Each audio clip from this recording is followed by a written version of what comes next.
consiste votre métier? Mon métier, d'abord, il y a le rôle. Le rôle, c'est de prendre mes responsabilités, c'est de prévoir le travail et de le distribuer. Et alors, ma responsabilité, c'est que le travail se fasse quand même dans une certaine sécurité. Veiller à ce que l'échafaudage soit bien monté, à ce qu'ils mettent leurs lunettes, qu'ils mettent leurs gants quand il faut prendre des moyens de protection individuelle. Alors, l'horaire, c'est 7h30, 7h15h30. Voilà. Quel a été votre parcours dans l'enseignement secondaire? Est-il en relation avec le métier exercé aujourd'hui? Sinon, pourquoi? Expliquez. Eh bien, j'ai fait mes primaires comme tout le monde. Après, j'ai fait des professionnels. Et après mes professionnels, j'ai fait des professionnels supérieurs. Ce qui m'a donné un niveau équivalent à niveau A2. Et alors, j'ai fait la plomberie et la zinguerie à l'école. Donc, c'est toujours ça que je fais pour le moment. Avec quelques petits travaux supplémentaires.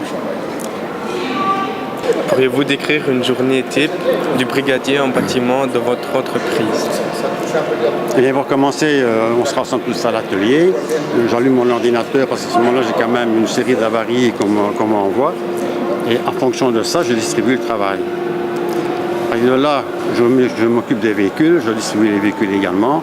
Et je vais voir sur place chaque équipe s'il y a un problème, si tout va bien, s'il leur manque pas quelque chose. S'ils travaillent en sécurité, surtout. Ça, c'est mon rôle primordial, c'est veiller à ce que les gens travaillent avec toutes les sécurités nécessaires. Qu'avez-vous dû faire pour devenir brigadier? Mais donc, comme je suis rentré dans la société avec un niveau A2, j'ai passé quelques examens après une certaine année. Chaque fois qu'il y avait un examen passé, je le passais. Ce qui m'a toujours permis d'arriver avant les autres à ce qu'on demande en brigadier. C'est moi qui avais le plus de formation. C'est comme ça que j'ai eu la place. Que pensez-vous des jeunes ouvriers fraîchement sortis de l'école? Formation, comportement, que vous rencontrez, quels conseils leur donneriez-vous?